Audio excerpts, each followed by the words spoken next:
So I'm at the Ukiah house at this time, and we get a call. Bruce, Becky crashed a plane. Hi,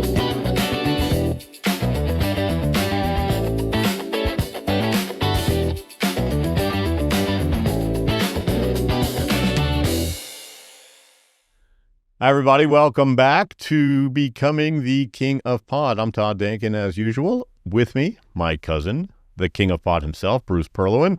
Bruce, how's it going this week? It's going awesome. I reviewed a lot of notes, and we have some great, exciting stories to tell this week. Awesome, as always. Yeah, this has been fun for me, hearing how you became the King of Pot, literally, by smuggling over $1 billion worth of weed right into San Francisco. So we'll talk about what's happening in your life on land, right? Because we've heard about a bunch of boat trips lately. So what is happening on land? I mean, you got this giant organization. You got 200 people working for you, which is unheard of, right? And each of them has a specific job. You have different parts of the corporation. Let's talk about what's happening there and what you're doing on land while all of that action is happening on the ocean. Okay, well, I'm running an organization of, 200 alpha males, basically. So I considered myself back then or later when I got more educated, alpha male prime. And that's a guy that, like most kingpins that I know and have wrote their books and documentaries on them, they ran organizations full of alpha males. A smuggler, a guy who goes on a boat, a guy that's doing dangerous, risky work of marijuana smuggling is an alpha male. So they're all alpha males. They're Hells Angels, they're rough and tough seamen, they're ex-merchant Marines, they're Marines, all kinds of amazing group of people. So you have... And you're the leader of all of these alpha males. Yes, yeah, because I'm money bags. I'm the one that pays them all. So in one sense... So it's the golden rule, right? Whoever has the gold rules? Yeah, I mean, it's sort of like, exactly, it's a golden rule. So anyways, there's different parts of the organization that you have to perfect. And one of the things I did was collaborated with all the alpha male, I called them generals. They're in charge of a specific thing. One guy was in charge specifically of the houseboat building company, and that was the front that we had on the end of the 1,000-foot concrete pier we had in San Francisco Bay. Because you had Right, so talk about that for a minute. So what was that like running this houseboat building business or pretending to run a houseboat building business? It was a real business. It was called Shelter Engineering, LLC, or Shelter Engineering, Inc., I forget which. And it was in business to make money. Now, there's no amount of money that you can make in any legal business out there as much as marijuana smuggling. So it was silly to try and do, like the Redwood Burl furniture we mentioned earlier, or the houseboat building business, and make a lot of money. You're not going to make $9 million every 2 months, right? And so we're building. What we did, I bought 60 lash barges. Now, lash barges, imagine this, a big, giant rectangular barge, okay?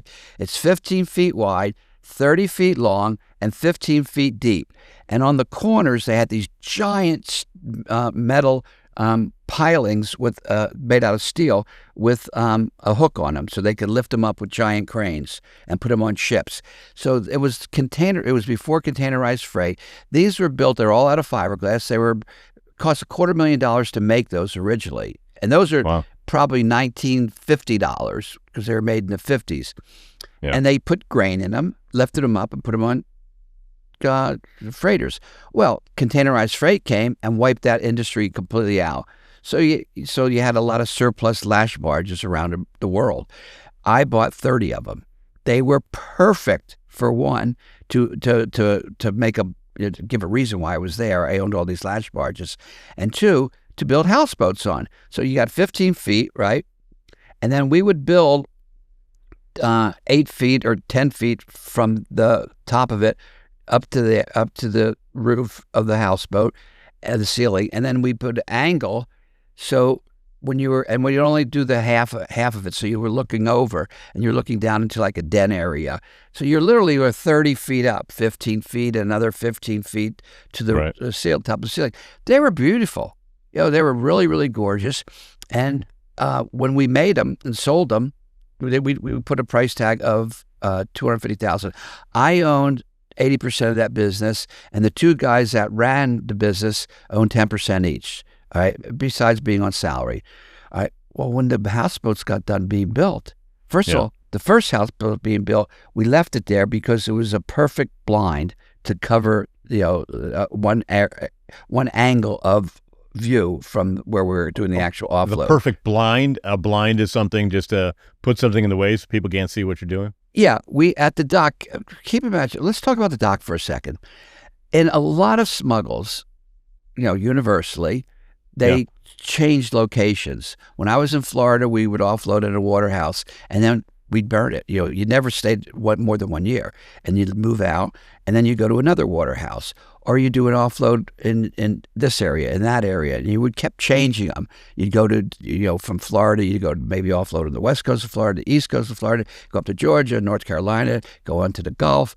Always changing your offload spots, always looking for new offload spots, which we did. However, this was probably the best offload spot in the entire country. It was a 1,000-foot concrete pier. All right. It was a V at the end, and the boats would come right in here. It was positioned just north of the San Rafael-Richmond Bridge.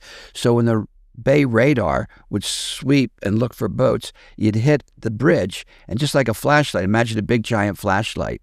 All right, and when you go across the bridge, it casts a shadow, behind it, and we were in the radar shadow. So, oh, nice. Yeah. So when our boats went underneath that bridge, they were gone. No, if someone was looking for us, whether from another boat or from the Coast Guard station with their radars, we were gone, and we would circle around, go under the bridge. Okay, let me see. Go under the bridge and then circle around into the dock. No one would see that, because you were literally in the radar shadow of the Richmond Bridge. Okay. So right. So that's called a blind. So your houseboats also acted as things that would block the view from the normal person. Yeah, you wanted to block the view from every angle you could. So we had a 40-foot semi. We had a 24-foot truck in front of that. So that blocked the view from the south end. We rented the dock. We didn't just run a houseboat business. You had to rent the dock to different people. We rented it to the herring fleet every year, which had been going on. We inherited that when we bought the dock, and that was like in the wintertime for like 2 or 3 months. It changed all the time, until they caught X amount of herring. That's it. You're done. You reached the quota, the season's over. So we rented it to those guys. We rented it to a giant ferry. This thing was massive, and that really blocked the view from the marina at the foot of the dock, 1,000 foot away. We had the marina. We rented slips to people who owned boats, and we rented to one of our own yachts, which we would use as a surveillance yacht during an operation. And we'd take that boat out, and it would be watching for the Coast Guard, for anybody approaching the dock from the south side. We had lookouts watching for the north side. So it was amazing. It was just an amazing operation. And why change? I mean, we did look. We found we had a backup here in the South Bay. We had one up the Delta. We had the beach up in Oric. So, and we were always looking for new offload spots just in case. And but we just used that one over and over and over again. And so the houseboat business became a normal thing. So when we got done, I ended up buying them from the company. So I got 80% of my own money, and those two guys got 10%. However, we divided up back then. And because they made great offload spots to put in different locations, like the one up the Delta. In case there was some heat on the dock, the boat would just go underneath the Golden Gate, the Golden Gate Bridge, San Rafael, Richmond Bridge, and keep going north and go up the Delta to one of the islands up there where we had the houseboat docked. And in fact, every time we had an operation, an offload, there was a guy at that houseboat, there was a truck at that houseboat, a speedboat at the houseboat, and they were in communication with us in case we had to leave and go there. We'd have to bring a second truck, of course, but at least we get the first half of it done. So that was the houseboat operation. That's going on while these boats are going back and forth down. Always my job was to get 3 to 4 smuggles running at all times. Right. So it was. I look back at it now, in my 70s. Back then, I was in my 20s, and I go, "Holy mackerel, we did all that," and we did. Right. But it was all compartmentalized. Okay, so that was one thing. The houseboat. Right. Yeah. So tell Tell me about the other businesses that you have going besides the houseboat building business. What else you got going on? Okay, well, Red Carpet Inns was a hotel chain.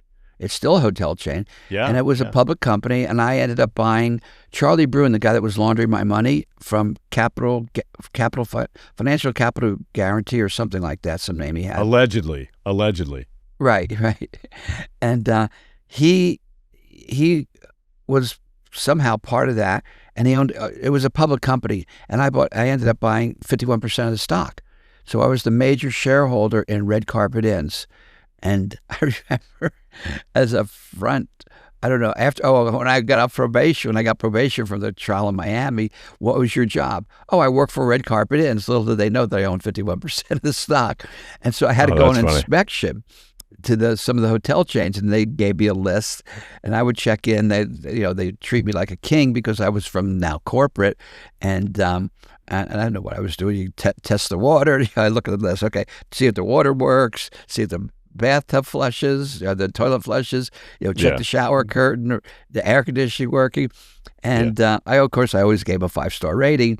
I just did that twice, I think, to 2 different hotels in different states. So that was one of my fronts for probation officer, what my job was. So that was another thing. I actually owned this. I was buying the National Bank of Belize at the time. I wish I would have. What? What do you mean? You were buying the National Bank of Belize? Well, you and I can buy a bank. Anyone can buy a bank. You just have to jump through all the regulatory hoops. It's like you and I can take companies public. You can own a bank. And that was for sale back then. And I was negotiating. The reason I didn't buy the bank. What does a bank cost? What does a bank cost in Belize? The same price as 3 hotels, because that's what I decided to do. I bought the 3 hotels instead of the bank, and did timeshares at the 3 hotels. And Ted Corey was the guy in charge of the timeshares. I think Charlie Bruin, because he was in the hotel industry, found these distressed hotels, said, let's change them, fix them up, and do a timeshare there. And it worked, and that made a lot of money. The houseboat business made a lot of money, but it was all my money, buying it from the corporation. Right, just moving your money around, more or less. Yeah. Yeah. Okay, we were setting up, what are you doing down in Costa Rica with all these boats? So we were setting up, licensing, developing fisheries down there, trying to buy land with another dock so you can offload fisheries and develop a fishery down there. I was looking for land in northwest Costa Rica, which is where Punta Arenas was, a little bit north of Punta Arenas, where our boats went in because that was an established port, to do a jojoba bean plantation. I was an environmentalist ever since high school when I was on the Eagle Commandos. So you're rolling in dough, you're trying to spend money, and you find this 300-acre lot. Let's hear about that, because that's where, I was there. So I want to hear, my perspective is it was the coolest thing I've ever seen, and I lived there for about 45 days, which was pretty cool. But talk about the Ukiah house, like what you were looking for and how you made it into your Garden of Eden, if you will. Well, that's exactly what I was looking for. I was looking for a Garden of Eden, a place that could be, although we didn't use the word off-grid and sustainability, it was off-grid and sustainability as much as possible. Right. So, it was 250 acres, like you said. The house, I bought the house because Craig found Ukiah. I had a friend up there named Frank Van Franken, and he owned a company called NorCal Wood Products. So I could get all my redwood from him. I had been actually trading Frank redwood burl for pot ever since I was out there, 1973, 74, and I actually financed him in a grow operation. Hysterical story. We'll have Frank on to tell the story about Sparkle. What happened? I didn't know you knew Frank all of those years from back in the day. He was one of the 4 places that I got my redwood burl from. I'd go up the coast and I'd stop at, I forgot, San Rafael, one fairly far south. He was the second stop. The third stop was a guy named Buck, north of him, and then the Burl Brothers was my main one. And Frank was cool because I bought all my redwood from him, all the wood that I used at the house. So this house, I had 40 to 50 full-time workers at the Ukiah house. So when I say I had 200 employees, knock off 50 for the smuggling operation, knock off 50 of those for the house. So who's 50 workers or 40? 10 people fluctuated because they do a job they no longer work at. There was the fine woodworking crew, the guys that made the doors and the banners. That was teak, rosewood, mahogany, ebony. That's what all the doors and railings were made of, and they were always doing something.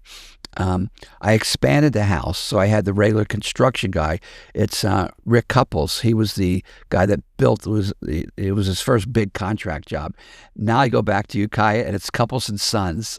Okay, so he works with his son. It was really he's still cool. there, still doing his thing. That's awesome. Oh yeah, I contacted him. Says, Rick, will you get out here and finish the deck? I go, it's been 40 years. It's taken you 40 years to finish a job. So he must have laughed. He did. Yeah, Rick's funny. a great guy, and anyone who does construction up there, you want to buy your wood for NorCal Wood Products. Actually, Frank sells all over the world, giant beams, because you can't get this stuff, and it's all reclaimed wood. Not a living tree is cut to at his mill. So Nice. I like that.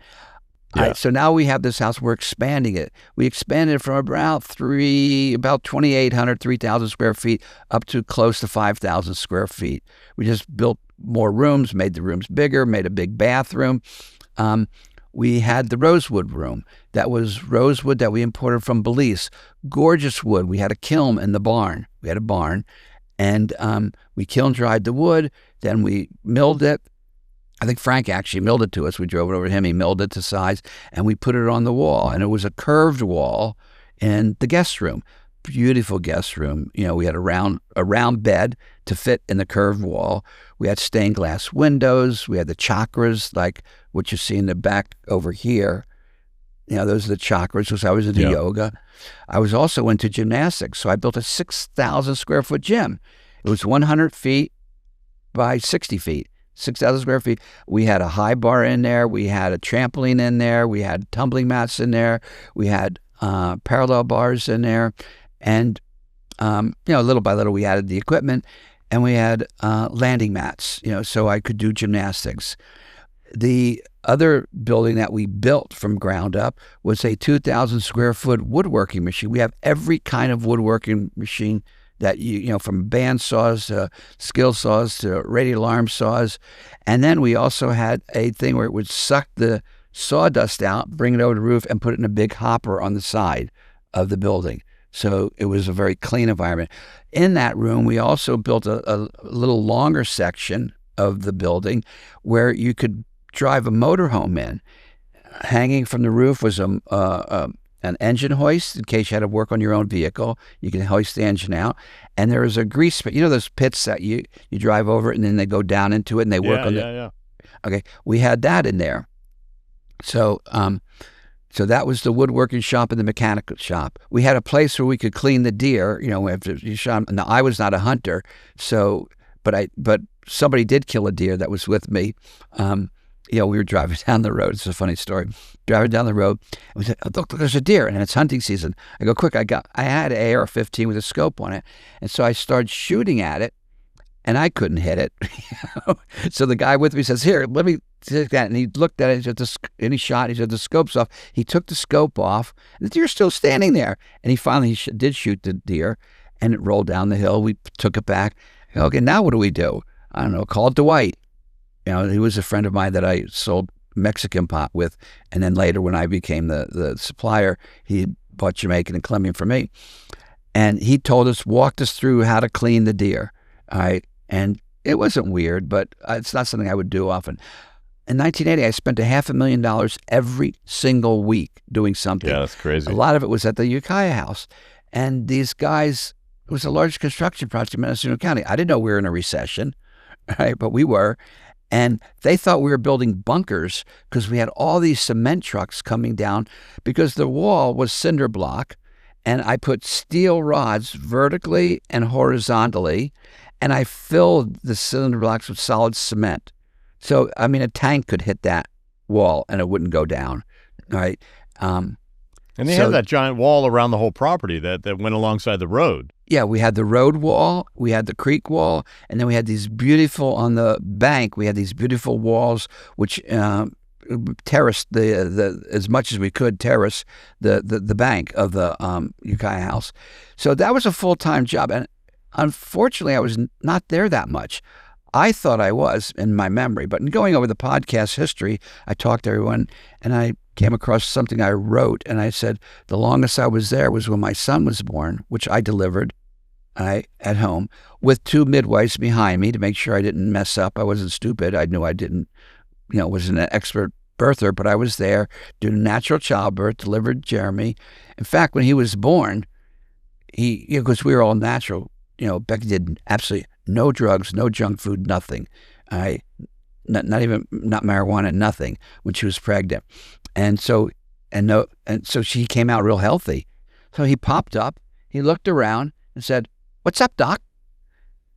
He believed that story until he was 12 years old. So anyways, we had to protect him and Becky, not from Colombians or weird nonviolent organization, but from crazy hunters. There was a spiral staircase that went up to the bedroom on the top floor. That was electrified. I mean, it was. So what do you mean it was electrified? It was a metal. All right. So we ran some giant. I mean, you go back there now, I see this big giant piece of electronic equipment that would send a lot of volts or amps. I forget which. It would not kill you, but it was enough power. If you were wearing, rain boots, it would arc above the knee, and it would zap you, and you would knock down. There's no way to walk up that thing. Okay.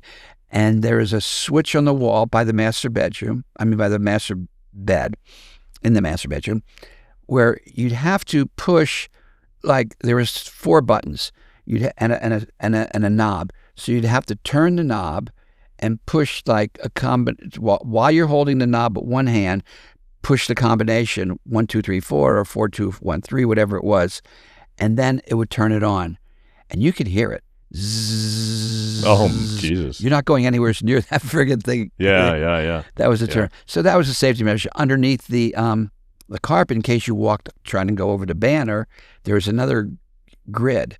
And even though it was underneath carpet, it didn't matter. It would still arch above you. In the bathroom, the master bathroom that we built, that was part of the addition to that house, we put steel. We had all these switches. We had lights everywhere. We had the barn, the yard lights, and it was beautiful at night. It was the gymnasium lights. I had across on the other side of the creek, the wall, the wall that for the road, and across the road was a hill. I planted 200,000 saplings there. The concept there was we wanted to reestablish a redwood forest. Well, before you do that, you have to plant pines and make the soil years and years of acidic soil, and then you come in and you plant the redwoods after maybe 20 or 30 years of growing. So I planted. Want to hear something funny with that whole thing is that Nick and I, part of our job was they called it mud control, right? To stop, the mudslides. So part of our job while I was at that house in 1981, was we used to put this seed. So we would have to go up and down the mountain, right, with these cedars that we would spray. Then we would cover it with hay and then cover the hay with a net and then, pound the net into the side of the wall. And we did that for what seemed like, because I was young at the time, right, it seemed like a whole side of a mountain. Back then, those trees must be grown now. Oh, yeah. Yeah, I've gone back to they are grown. In fact, you can see some, because you can't tell which trees I planted, which you just look at. It's a beautiful forest. But there was some, we had a 1,000-foot propane tank away from the house, and I planted some in a row there, and those are like 30 to 40 feet tall now. Right. And they're all in a row. So you can say, those are some of the trees that we planted. And then you go look up on the hillside and you see 30 or 40-foot trees up there. We had a mudslide. That was another part of the cleanup. I was part of that. I was part of one of those mudslides, yeah. We had a formal rose garden, which was beautiful, made out of that. The rock that we covered the walls with and the planters with and the terraces with was a thing called travertine, and it's gorgeous, gorgeous rock with a lot. I would say 25% of it is crystalline structures. So if you look real close, you can see all the crystals inside that rock. So that place was really humming with crystal energy. Yeah. So behind a curved part of the travertine was the rose garden.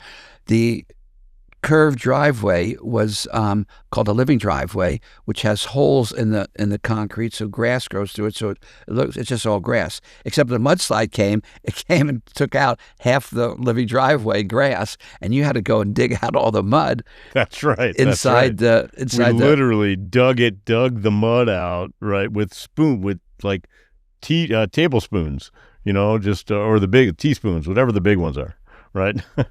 So. All right. We also were putting in a big generator, a 20 or 50 something generator, KW generator, which was enough power to run the woodworking shop, the mechanic shop, the entire house, all the security equipment, for it was that big. And it was one of those ones that would come on automatically. So if you lose power, like in a hospital, if a hospital loses power, there's like a 3-second gap and the electricity comes back on. Same kind of, and real quiet. And I was trying to figure out how to cut one of those barges, because keep in mind how big these barges were, how much cubic feet was inside the barges when they stored grain in them. And I was going to cut it, drive it up, and bury those, and put diesel fuel in there to power. It would be like 20 years of diesel fuel for that generator, or 100 years 20 years if you had to use it 24/7. Or a bomb if you're smoking a cigarette in the backyard, right? Right. So that was a plan. We never did that. So anyways, back where we planted the trees, okay, it was really cool. We had 3 locations, one up the hill, one closer down, and one real close to the road. And they were cement pads with a flashlight that would move, pan and tilt and move around like this. And then from each pad, we'd run a speaker uphill, speaker right there, and a speaker a little downhill. Okay. And then the second pad, the same thing, and the speaker. So the speakers were sort of 9 speakers lined up and flashlights. And the soundtrack was turned on, it was flipped. If somebody was coming, it would be people walking in the woods, a group of people, like 5 or 10 or 20 people. Hey, come on! I hear somebody down at the house, and it looked like a bunch of flashlights coming down the hill. Oh, that's funny. And right. the like sound, a posse. like a posse walking coming through the forest, right? And the sound would go uphill, then closer, then closer, then closer, then closer. All right, so that was now. Who the hell's going to stand around when you have flashlights on the hill coming down, hearing all these voices? Soundtrack number 2 was machine gun and gunfire. Hey, I hear someone over there. Fire some warning rounds. So we had a couple soundtracks to change. Another one was dogs barking. So we played around with that. Now to control that, there was a window in the master bathroom. All right, and with all those panels, floor to ceiling switches. This one did the turn those on. This one, it was all automatic once you push that button. This one put the lights on here. This one put the lights on there. This one worked the security, the big floodlights up on the top of the hill on the other side. And I figured, well, if you're standing there, they can see you, a hunter. He could shoot and kill you. So we had, and you got to look out the window to see who's around. So it was bulletproof glass. And in the wall, they could shoot through the wall behind that paneling and hit you or take the paneling out. We put steel in there, so it was the wall itself was bulletproof. And we did mock-ups, we put of what a wall would look like. And they were shooting high-powered rifles across the creek to see what would go through the wall, how thick we had to make the gauge of steel. So we got the right gauge. It would take out 99% of the armor-piercing rounds that were out there at the time. Yeah. So we had that there. It was designed, we had an organic garden across the creek. Oh, that was a funny story. And I'm on the back porch. We'd come home at night, and the friggin' deer were eating our flowers in the front yard and pulling the bulbs out.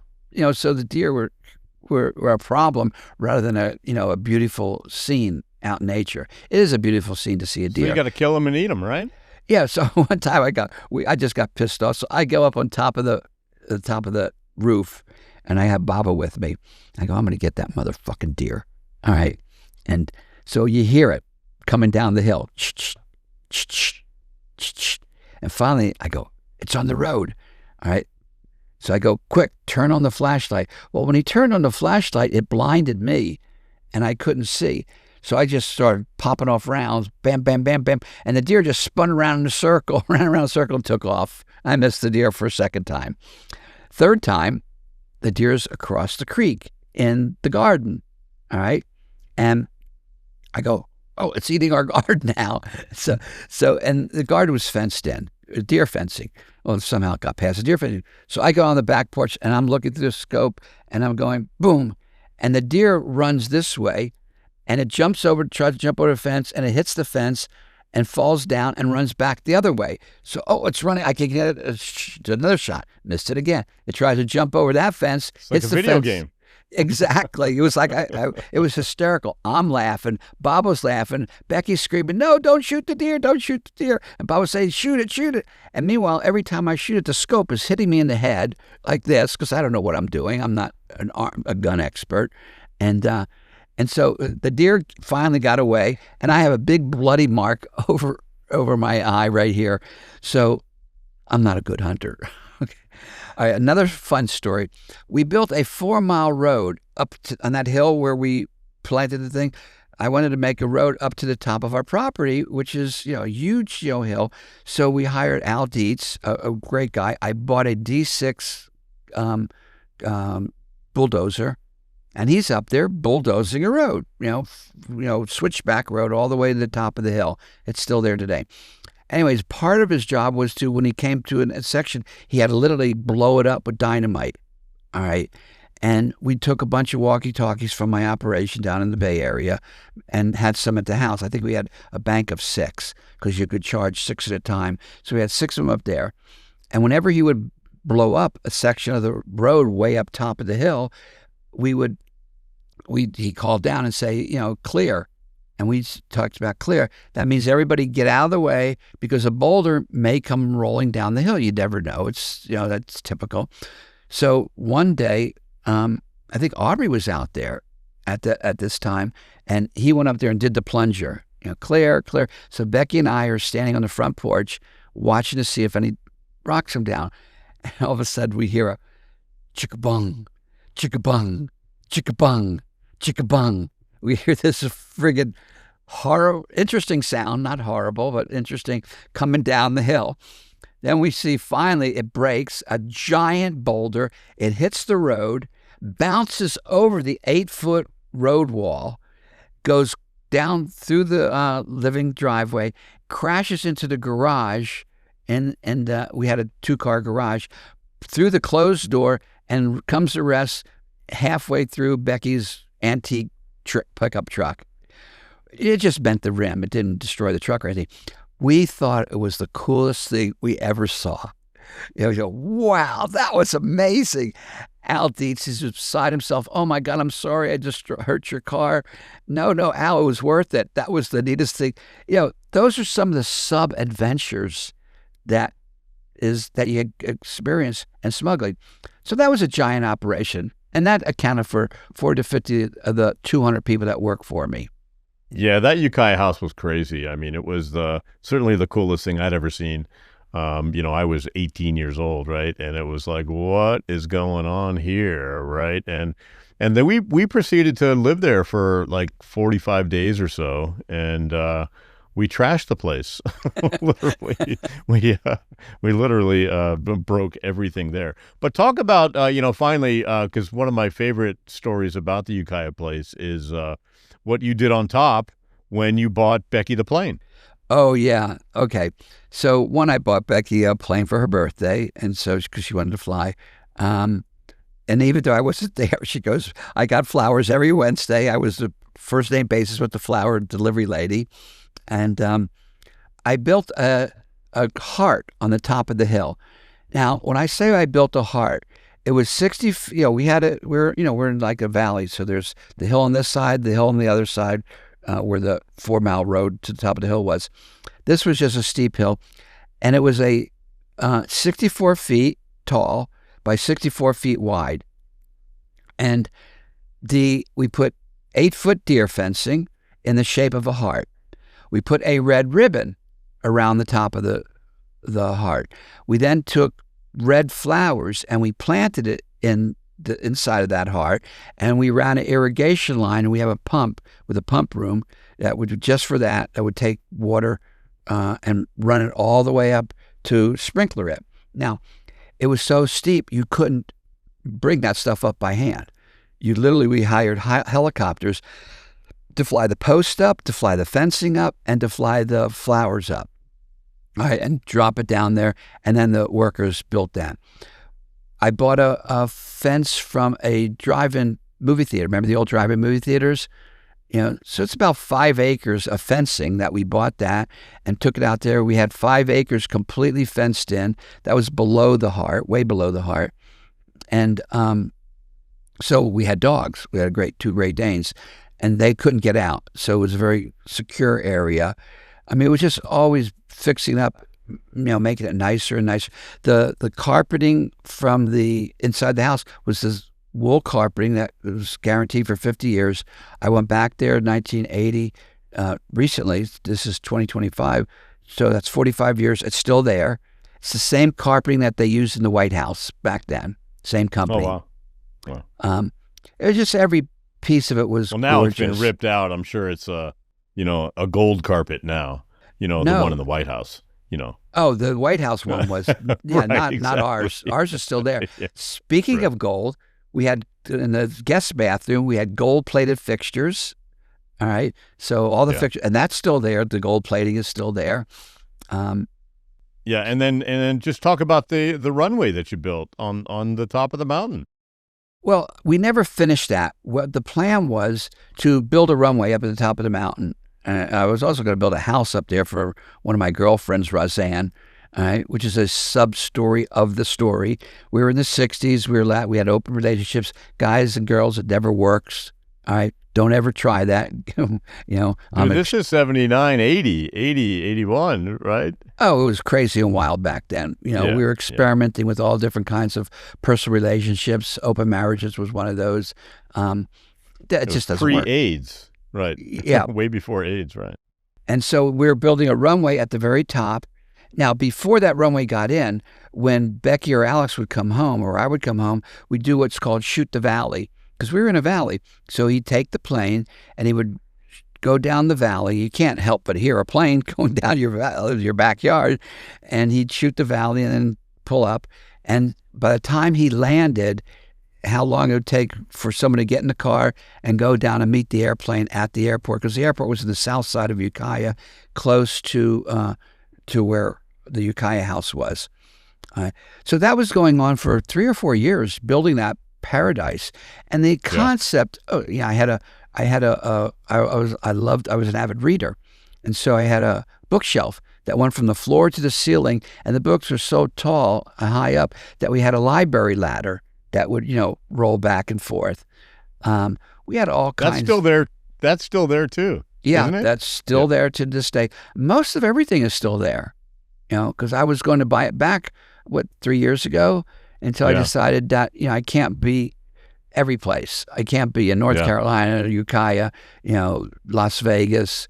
Too many places. So it sounds like, you're really living kind of the Scarface life, but in the woods as a hippie, and obviously, not piles of cocaine everywhere, but just the excessive, just more money than you can spend at this point, and you were kind of living this lavish life. Yeah, and there's, like I said, a lot of stories. It wasn't just, we brought a boat down to Columbia and it came in. Yeah. And I like the way we tell the story because you have the captain who was on that boat telling from the details. Another fun story, or I don't know how fun this one was before Becky had natural childbirth, and she was taking her pilot lessons on her first solo flight, 9 months pregnant. She crash lands the plane, not the plane that I bought her, but a plane that she was doing learning to fly in. Yeah. And in Grass Valley. And the reason why in Grass Valley, the air you come in for a landing, well, the runway is uphill. And it looks like the runway ends because you can't see over the top of that little hill. But it goes, it continues on. So she was freaked out because she thought she was running out of runway, slammed on the brakes and went into the center of the runway off the pavement where they, for some reason, had a ditch there. So that she hit the ditch, the wheel broke, and crash landing. So I'm at the Ukiah house at this time, and we get a call. Bruce, Becky crashed a plane. And I go, quit messing around. Don't joke with me. And she goes, no, seriously, she crashed a plane. All right. To her, she got up. They flew a plane over there to get her. Alex did. And she got back, and she flew that plane back. Oh, funny. From 9, and she did not have a baby. Everyone was freaked out. Oh, she's gonna have a baby. She's not pregnant. Yeah, she didn't. She was a real trooper. She's a tough girl, wonderful mother, wonderful wife, wonderful everything. She was a wonderful host when I was there as well. Well, it's really been fun hearing about this Ukiah house because it's also a lot of really fun, awesome memories for me as well. So we'll be back next week. We got some more smuggling stories and some lifestyle stories to really, Bruce, understand what it's like to, bring in $9 million every couple of weeks, right? And what you really have to do with all that money. So I'm Todd Denkin. He is Bruce Perlowin, and this is Becoming the King of Pot. We'll see you next time.